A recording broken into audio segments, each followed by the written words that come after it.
En Belgique, c'est un peu galère, effectivement. Ici, on est encore dans une région qui est vraiment pas mal pour ça, mais c'est de plus en plus rare, malheureusement.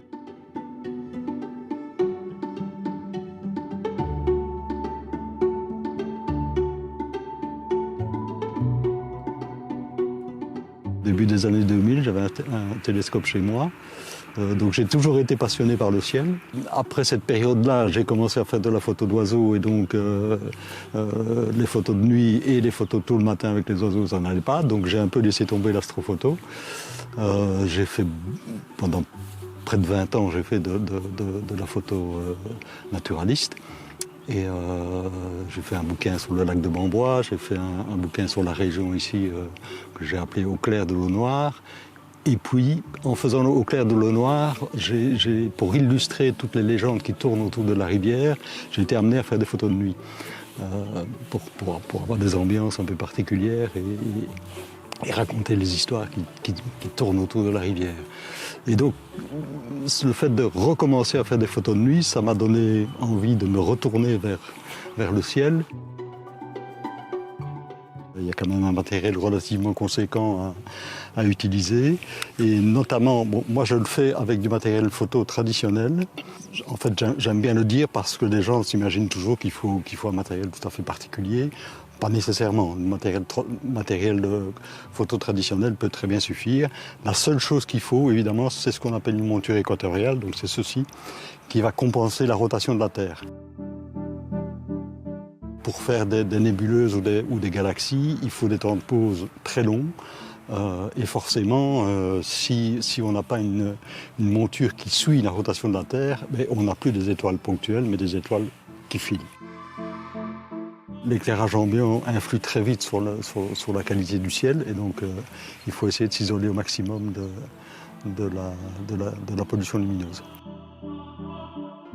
La pollution lumineuse, en quelque sorte, c'est ce contre quoi on va lutter. C'est ce qui va fragmenter les habitats nocturnes. Et une pollution, par définition, c'est finalement une substance qu'on va introduire dans un milieu. Elle va avoir des effets sur ce milieu. Ici, en l'occurrence, des effets sur les écosystèmes, mais aussi sur les paysages nocturnes.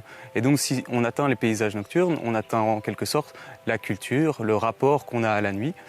La pollution lumineuse, elle a d'autres effets. Elle va aussi toucher évidemment à tout ce qui est économique, à tout ce qui est énergétique. Produire de l'électricité, ça consomme, ça émet du dioxyde de carbone. On va également toucher évidemment à tout ce qui est biodiversité. La majorité de nos espèces ici sont nocturnes. Et puis on va toucher aussi finalement à l'astrotourisme, qui est cette forme de tourisme qui est véritablement axée vers le ciel, parfois vers la photographie nocturne. Le projet de Trame Noire, c'est véritablement un projet qui s'inscrit dans les deux grands objectifs d'un parc national. Le premier objectif, c'est la conservation de la nature. L'autre, c'est l'écotourisme. Avec une trame noire, la mise en place d'un réseau écologique nocturne, on va protéger les habitats de nos espèces nocturnes et on va aussi pouvoir recréer une forme de tourisme qui donne l'accès au ciel étoilé, susciter l'émerveillement en fait à ce patrimoine mondial de l'UNESCO qui est le ciel étoilé en fait. En Belgique, c'est un peu galère, effectivement.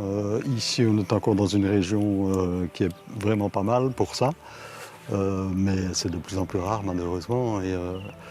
Alors, il y a eu des tentatives pendant le Covid d'éteindre les éclairages publics. Les gens, malheureusement, ont assez mal réagi parce que, effectivement, nous sommes des animaux diurnes et donc on a peur de la nuit.